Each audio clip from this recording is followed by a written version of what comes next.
¿Qué tal? Muy buenas noches, soy Arnoldo Cuellar. Como todas las noches, bienvenidos a esta videocolumna. Como todos los martes en la noche, quise decir, bienvenidos a esta videocolumna. Gracias por acompañarnos. Soy integrante, como ustedes saben, del Laboratorio de Periodismo y Opinión Pública. Hoy es 9 de marzo del 2021.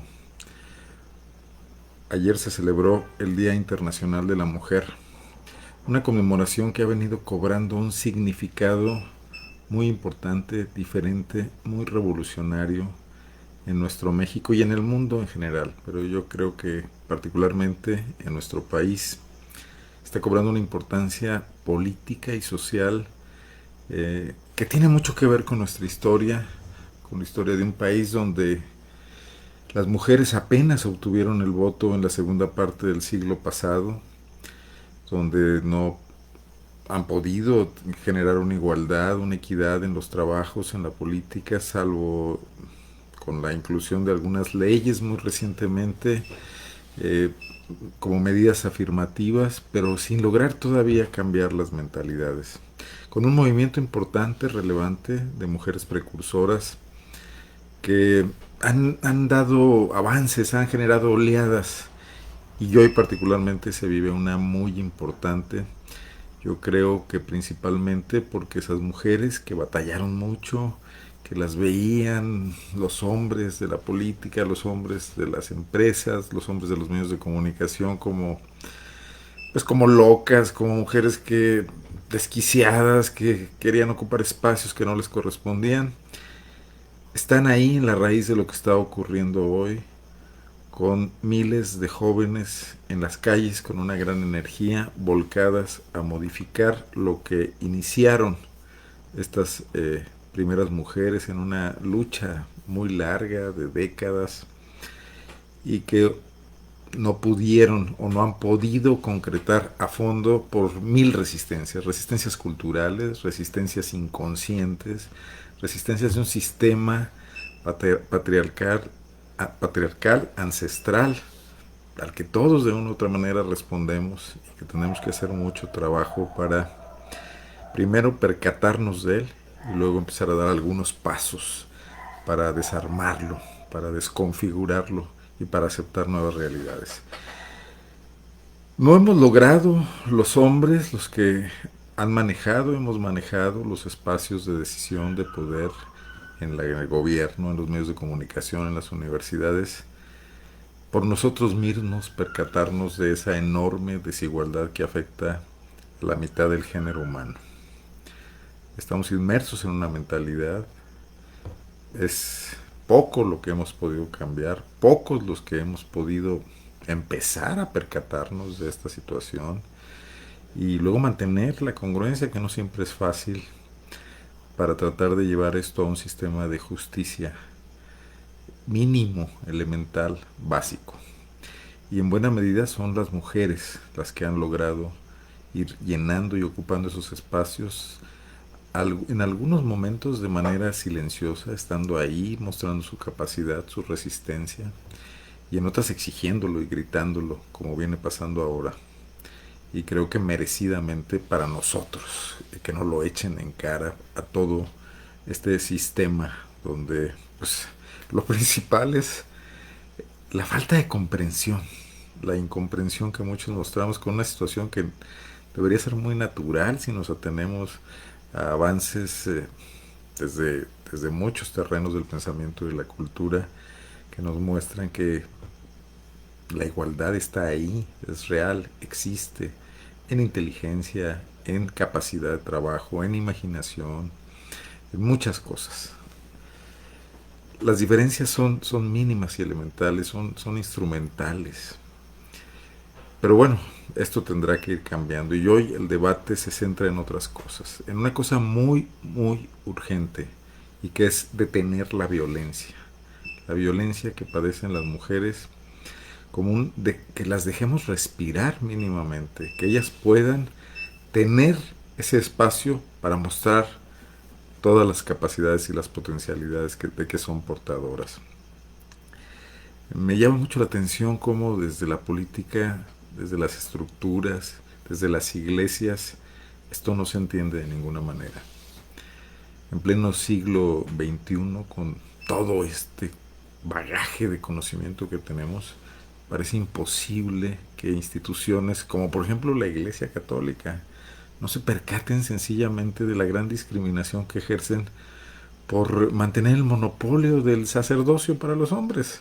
Digo, un asunto tan elemental y simple de pensar, pero que es una enorme imposibilidad conceptual para que se muevan de ahí en base a textos y a doctrinas de hace siglos. No 20 porque la marginación de la mujer ocurrió mucho después en el avance del catolicismo. Pero igual, otras religiones, hay algunas un poco más avanzadas, como las protestantes. Y esto se repite en la política, se repite en los trabajos. Hoy me llama particularmente la atención cómo el presidente Andrés Manuel López Obrador ha mostrado toda esta resistencia a entender que las demandas de las mujeres son legítimas, son de ellas y que nadie está atrás manipulándolas ni utilizándolas para echarle a perder algunos de sus proyectos políticos de por sí insostenibles, como sería por ejemplo la candidatura en Guerrero del famoso toro sin cerca de Félix Salgado Macedonio. Pero bueno, en el pecado está llevando la penitencia Andrés Manuel López Obrador. Sí, se han montado sus adversarios y sus contrincantes políticos, sus enemigos, quienes quisieran verlo en Palacio Nacional en esta ola de inconformidad, como él muy probablemente lo hizo en muchas otras ocasiones para criticar, siendo el PRI o el PAN. Pero no está entendiendo nada. Y el feminismo no se muestra arredrado por esto. Los feminismos, porque además son múltiples, variados, dinámicos, los movimientos y los reclamos de las mujeres, a cual más de todos válido y con un sustrato importante de realidad. Eh, Va a desgastar enormemente a su movimiento político, de por sí ya muy lastrado por el ejercicio del poder, que no es lo mismo que inconformarse desde la oposición. En el poder hay que hacer cosas y hay que mostrar eficacia, y la cuarta transformación es donde está batallando demasiado para hacer realidad simplemente su discurso: la lucha contra la corrupción, la lucha contra la desigualdad, la lucha contra la pobreza y contra la marginación. Ahí se está batallando mucho, y si López Obrador, en lugar de enfocarse en eso, se desgasta en batallas ideológicas equivocadas, como la de confundir al feminismo con la derecha, pues más va a perder el tiempo y más va a perder la dinámica y el sentido de la oportunidad. Y este movimiento que vemos hoy en México, en Guanajuato, en muchas ciudades del país, en León particularmente, a mí me parece extraordinario. Me parece extraordinario por la dinámica que muestra, por la gran capacidad de entusiasmo, de creatividad, de imaginación. A mí me recuerda mucho algo que quizás no conocí de primera mano, porque era niño y quizás lo comprendí años después, que fue el movimiento del 68. Frente a un Estado anquilosado, frente a aquel viejo PRI que se aprestaba a celebrar su ingreso al mundo realizando unas Olimpiadas, pero que era antidemocrático, represivo, segmentador de la sociedad, manipulador, un Estado con un autoritarismo de tintes fascistoides por el control que ejercía de toda la sociedad del priismo desde sus estructuras corporativas, digamos un fascismo light. No se esperaba esa irrupción de esos jóvenes que fueron a las universidades que el mismo PRI construyó, y que ahí adquirieron la conciencia de que no estaba nada bien lo que estaba ocurriendo en México y que tenían muy pocas oportunidades de crecer, de ejercer sus potencialidades. Un poco lo mismo que pasa hoy con las jóvenes que están reclamando en estas marchas, desde cese a la violencia hasta igualdad de oportunidades y en general equidad. Y esto tiene mucho que ver con que el movimiento no tiene banderas cortoplacistas o de posiciones políticas.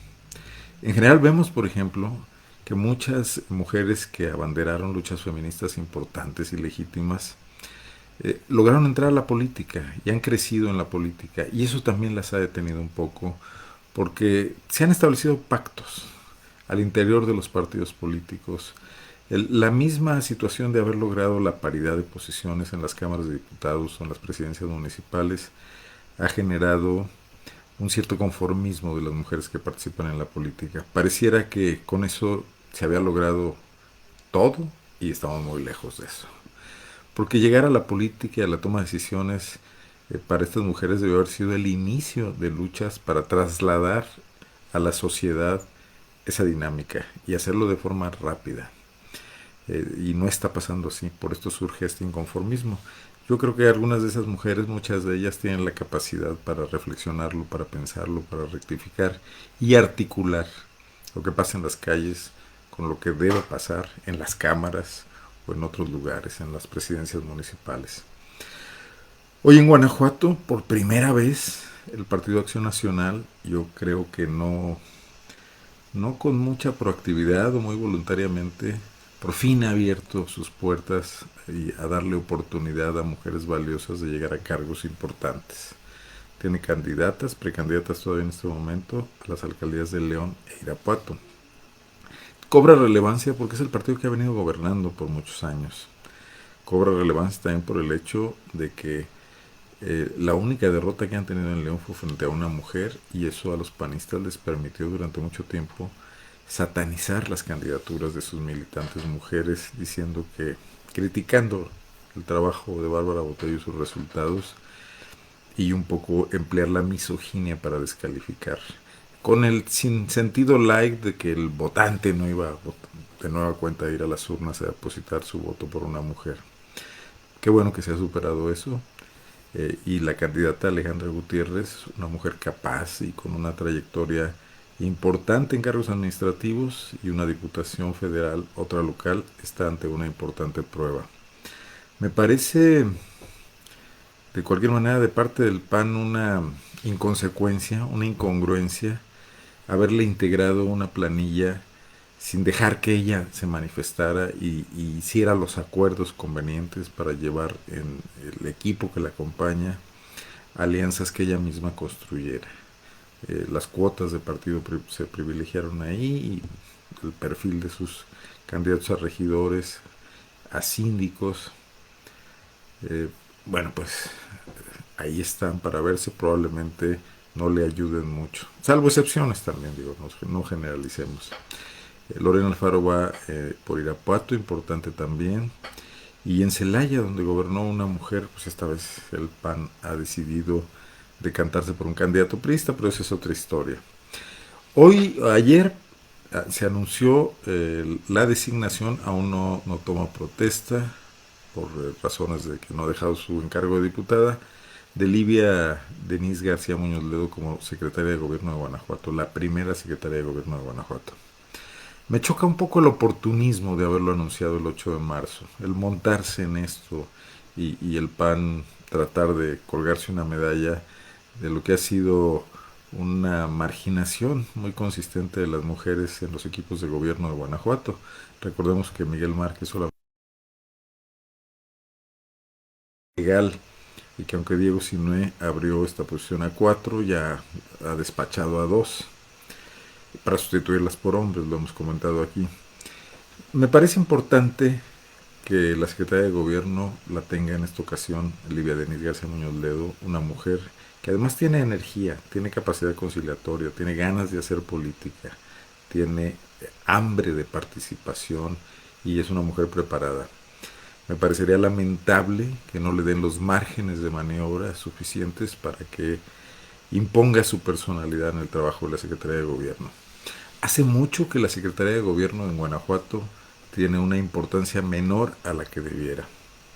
Miguel Márquez dejó ahí a un amigo suyo, Antonio Salvador García, que prácticamente fue un adorno a lo largo de 5 años. Al final, en sus últimos meses, le dio un premio de consolación ahí al ex procurador de los derechos humanos, Gustavo Rodríguez Junquera, que brilló ante la comparación con su antecesor, que prácticamente no había hecho nada, y bueno, se metió a chambear. Pero de nueva cuenta con Luis Ernesto Ayala, un figurón de la política panista y del estado de Guanajuato, exalcalde de León 2 veces, una de ellas en un interinato, y exsecretario de Transparencia o de la Función Pública, de Desarrollo Económico y además prohombre de largos años, proveniente de familia panista, pues simplemente se echó en la hamaca estos 3 años que fue secretario de gobierno. No tendría difícil Livia García hacer un papel distinto y brillar más que Luis Ernesto. Ya le bastaría con que fuera a trabajar, con que llegara temprano y se retirara tarde de su oficina, con que se reuniera con los grupos que en Guanajuato por todos lados están pidiendo interlocución política, grupos de ciudadanos, colectivos, asociaciones civiles, empresarios, estudiantes, otros partidos políticos, alcaldes, etcétera, con los que, bueno, pues Luis Ernesto mandaba siempre a dialogar a sus subordinados y rara vez acudía a él, no se le veía muy presente cuando iba el gobernador, por ejemplo, como cuando se reunía con los colectivos de familiares de desaparecidos o cuando fue a la Universidad de Guanajuato en aquella huelga de hace un año y meses, pues parecía nada más también una figura de adorno, no se le conocieron grandes negociaciones, interlocuciones para establecer puentes entre la sociedad y el gobierno. Se va con más pena que gloria, pero sería lamentable que a Livia Denis no se le dejara actuar, que no se le diera el peso específico, por ejemplo, de ejercer de verdad la coordinación del grupo de la mesa de seguridad, del eje de seguridad, como le llaman, y metiera un poco en cintura en una dinámica institucional al fiscal autónomo y al secretario de Seguridad Pública, que por cierto trituraron a otra mujer que digo si no trajo ahí para ayudarles, que es Sofía Huet, ex vocera de seguridad, hoy comisionada del Secretariado Estatal de Seguridad como un premio de consolación, pero a la que nunca ni le dieron información ni le permitieron hacer su trabajo.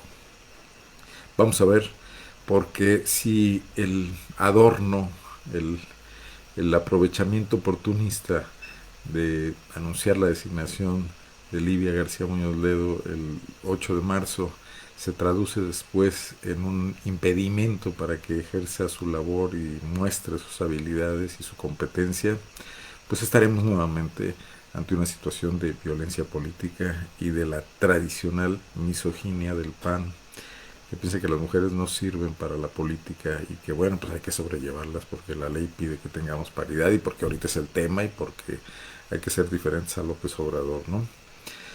Pero yo creo que lo que verdaderamente importante de estos meses y estas semanas, sobre todo que hemos vivido, está ocurriendo fuera de los recintos gubernamentales, está ocurriendo en las calles.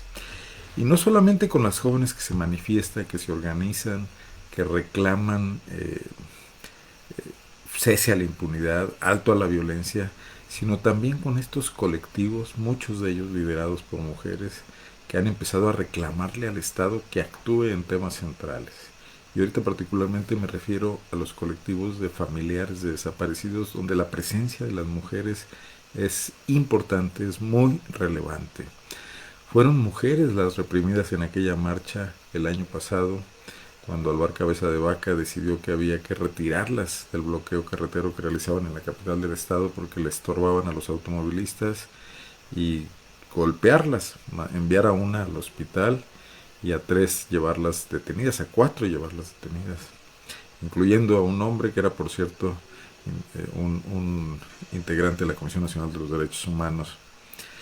Estas mujeres están nuevamente manifestándose el día de hoy en Guanajuato capital, en el Teatro Juárez, porque han sido, como suele ocurrir, engañadas una y otra vez por el fiscal del estado, Carlos Amarripa, por sus colaboradores, impidiéndoles acompañar, cuidar, supervisar, impulsar las búsquedas de fosas, de restos en Guanajuato, que siguen apareciendo, mostrando el gran olvido, la gran omisión de los años de Miguel Márquez Márquez y pues también de los primeros años de Diego Sinue Rodríguez Vallejo.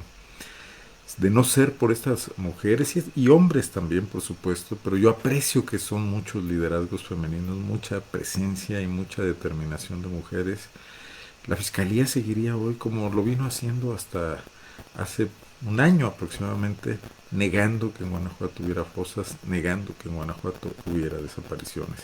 Los registros de organizaciones nacionales del Secretariado de Seguridad Federal muestran cómo hasta 2018, hasta 2019, Guanajuato no presentaba casos de desaparición de personas, no presentaba casos de fosas clandestinas, que ya estaban ahí, muchas de ellas. Y entonces esa lucha que no le está pidiendo permiso a nadie, que viene también de ese empoderamiento de mujeres por necesidad en esta ocasión, pero que también lo asumen como una forma de afrontar esa tragedia, de volverla productiva, de volverse también un respaldo para otras como ellas y para otros, nos viene dando una nueva dinámica en Guanajuato. Las mujeres están aquí, están presentes en la sociedad. Más vale que les vayamos cediendo esos espacios que hemos ocupado indebidamente por mucho tiempo, por generaciones, porque además nos van a enriquecer muchísimo a todos y van a enriquecer a la sociedad. Ojalá esto no tarde, yo creo que por parte de las mujeres no va a haber tregua, que independientemente de que sea 8 o no, de marzo, o lo que sea, ellas van a continuar ahí, unas exigiendo justicia, unas saliendo a la calle cada vez que detectan una situación de violencia, detectan a un acosador, detectan que la fiscalía no está haciendo su trabajo en el caso de una denuncia, y otras pues defendiéndose de un estado omiso, de un estado ausente y exigiéndole que se ponga a trabajar, como también en otros espacios. Esperamos que en el de la política también, y que esta presencia de más mujeres en las cámaras, en las alcaldías, hoy en el gabinete estatal, en los partidos políticos haría mucha falta. También es un club de Toby de repente los partidos políticos. Uno está ahí Almar Caraza, ha estado Beatriz Manrique, pero en general es un espacio reservado a los hombres, no se diga el Partido de Acción Nacional particularmente, que también ahí se abran estos espacios para tener dinámicas distintas y para recibir el aporte de esa mitad de las personas, del género humano, de los pobladores de Guanajuato, más de la mitad de la población de Guanajuato que son mujeres. Quisiera, comentado esto, también revisar algunos otros temas. Fue el informe de gobierno, el tercer informe de gobierno de Diego Sinue Rodríguez Vallejo en la semana, el jueves pasado. Y bueno, con este estilo, que a mí me parece un poco chabacano, tengo que decirlo, de hacer una especie de reality show, de programa de televisión light, con el gobernador como conductor y no como responsable del gobierno y como informante, pues tuvimos ahí una serie de cosas raras. Entre ellas se nos presentaron esto que yo he llamado el circo aéreo de Diego Sinue, la contratación o compra, no me queda muy claro, creo que es compra de unos drones israelíes que volarán a gran altura y vigilarán Guanajuato con cámaras de gran resolución, y la renta de 5 helicópteros de vuelo nocturno que también estarán vigilando las ciudades del corredor industrial. De nueva cuenta se nos vende la idea de que los juguetes tecnológicos, que no son baratos, que además se contratan de forma opaca con el pretexto de la seguridad y que no sabemos si son caros o baratos, cuánto le cuestan al erario de Guanajuato, va a ser la solución al tema de la inseguridad. Y no podemos tropezarnos con la misma piedra. No hace mucho, en 2012, Miguel Márquez hizo lo mismo, quizás sin esta dinámica, pero sí con giras por todas partes y reuniones para convencer a los guanajuatenses de que contratar las cámaras y los arcos carreteros de escudo iba a librar al Estado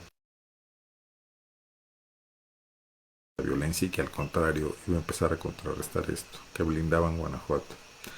Todos vimos que esto no pasó.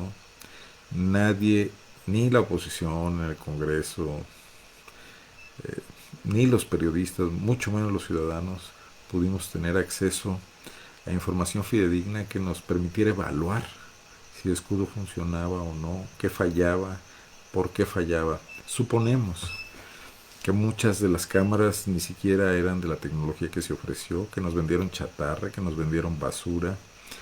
Todo el mundo dice, bueno, pero la fibra óptica ahí está, ahí sirve. Bueno, pero la fibra óptica se pudo haber puesto a un precio mucho más barato que los 2.700 millones de pesos, 135 millones de dólares que costó ese numerito de escudo. Y luego el tema de que no se trabajó en absoluto con las policías municipales, que se degradaron, se deterioraron al extremo. Después se les impuso el mando único, que sigue hasta la fecha, aunque digo si no diga que no le gusta. Y que entonces la capacidad de respuesta táctica frente a la información que probablemente sí ofrecía Escudo no se daba, era imposible y esto no sirve de nada. Lo mismo ocurrirá con las cámaras de los drones y de los helicópteros si no se trabaja en esa otra parte. Me decía una especialista el día de hoy, no necesitamos indicadores de gestión, todo lo que hace el Estado para todos los contratos y todas las acciones que nos presume que lleva a cabo en materia de seguridad, necesitamos resultados. No necesitamos que nos diga que compró 5 helicópteros muy potentes con cámaras de primera. Necesitamos que se empiece a detener gente, a prever, a evitar conflictos, a bajar los índices de criminalidad. Eso sería lo que necesitamos. Y eso es lo que no ha venido pasando en Guanajuato. No ocurrió con Escudo. Y probablemente como se ven las cosas, pues no parece muy optimista la situación con los nuevos juguetes que compra el gobierno del estado. Pero indigna un poco, molesta que nos sigan viendo la cara, que crean que nos vamos a tragar todas estas mentiras, que los periódicos publiquen a 8 columnas, vigilarán Guanajuato. Claro, por los contratos que están recibiendo de publicidad, por darle su espacio al día del gobernador, esa vieja tradición mexicana autoritaria que no logra superar ninguno de los partidos ni de izquierda ni de derecha y que sigue siendo una herencia nefasta del PRI. Bueno, pues vamos a ver qué pasa con estos juguetes, pero sobre todo, pues vamos a investigar cuánto costaron, ¿no? Porque creo que resulta importante saber que se compraron en lo que es su valor y no más caros. También siempre existe esa posibilidad, como pasó con el proyecto Escudo. Voy a ver algunos de los comentarios. Muchas gracias por estar aquí. No los menciono a todos, pero mucha gente conocida. Muchísimas gracias. Saludos de todos, muy amables. Bueno, mencionaré Mario Aguado, Julio César Rodríguez, Alfonso Enrique Saldívar.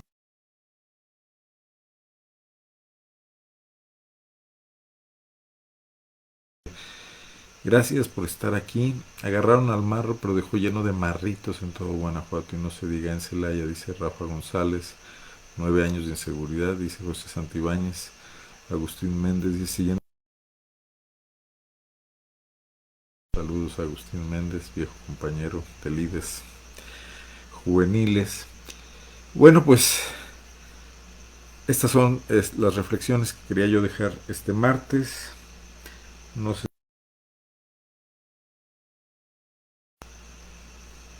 si se queda, lo platicaremos aquí el próximo martes. Seguramente habrá temas. No, no, no, permítanme, si se me queda algo en el tintero. Qué bueno que me acordé, qué bueno que me acordé. No se vayan todavía. Apareció una noticia perdida, muy escondida en pocos medios de comunicación. La he visto solamente en dos el día de ayer, referente a que habían sido absueltos 3 presuntos homicidas. No, no todos, pero muchos de ustedes van a recordar que nos impactó en su momento y que fue aquella masacre en el 2018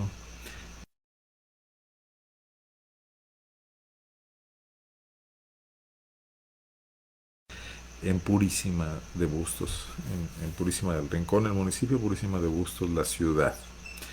Hubo 8 personas muertas, uno de ellos era el padre del presidente municipal en ese tiempo de San Francisco del Rincón, Ismael López.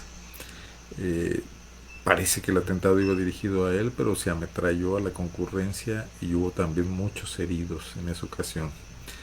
Fue un hecho impactante, fue una de las primeras masacres de ese nivel en Guanajuato, quizás previo a lo que ocurrió después en Salamanca en el bar La Playa. Sí fue previo a eso. Muchas veces en estos asuntos de alto impacto dio información a los pocos días, aparentemente había detenido a los responsables de la masacre, una persona como autor intelectual detenido en Tepic, Nunca se dijo explícitamente, algunas fuentes a mí me confirmaron que era una persona que estaba detenida, estaba en una cárcel, fueron por él a una cárcel, se supone que desde ahí habría organizado este ataque, y varios cómplices más que fueron puestos en la lista de los más buscados, de ellos 2 fueron detenidos, y estas 3 personas fueron juzgadas en San Francisco del Rincón, en el juzgado de San Francisco del Rincón, pues a lo largo de estos 3 años. Este 4 de marzo, la juez, es mujer, la juez del caso, eh, absolvió a los 3 inculpados. Pero antes de que nos vayamos a criticar al Poder Judicial y a la juez, habría que conocer la sentencia. Al Poder Judicial que lo abra, que nos obsequie el pública para poder analizar qué es lo que la solución total, estas personas ya están libres y entonces ese crimen sigue impune.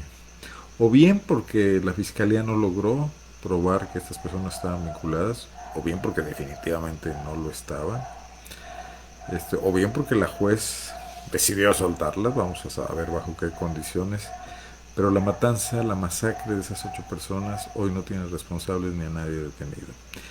Y esto lo quiero contrastar con lo que ha dicho el gobernador Diego Sinue en esta reiterada defensa de sus funcionarios de seguridad, del fiscal y del secretario de seguridad, de que Guanajuato es un estado de derecho, que aquí sí, dice Diego Sinue con un gesto bastante procaz, sí hay estado de derecho y sí se sentencia a la gente. Bueno, pues en este caso no pasó. Y además la noticia pasó desapercibida. Contra la espectacularidad con la que se anuncian las detenciones y se presumen los cartelones estos que circulan en redes sociales, esta vez ni un tuit se sacó y muy pocos medios de comunicación se percataron, quizás error de los demás que no estuvimos atentos, pero ya estamos investigando, porque más allá de que lo soltaron hay que ver por qué lo soltaron y dónde están las responsabilidades. Ese era un tema que no quería que se me pasara. No estamos sentenciando, como dice Diego, sino en todos los casos. Y el especialista Alejandro Hoppe en alguna ocasión dijo que estos crímenes de alto impacto son los que deben ser atacados con toda la fuerza del Estado, sobre todo para impedir que se repitan, para que los criminales, quienes están fuera de la ley, sepan que hay rayas que no deben de cruzar. Si esta impunidad prevalece, tendremos muy difícil atacar la inseguridad y la ola de criminalidad que padecemos. Bueno, dicho esto, ahora sí, les agradezco mucho su presencia. Rafa González, gracias por opinar. Armando Morales también desde Estados Unidos, creo que desde Oregon. Saludos y muchas gracias. Buenas noches, nos vemos aquí el próximo martes. Yo soy Arnoldo Cuellar y soy integrante del Laboratorio de Periodismo y Opinión Pública. Nos vemos, buenas noches.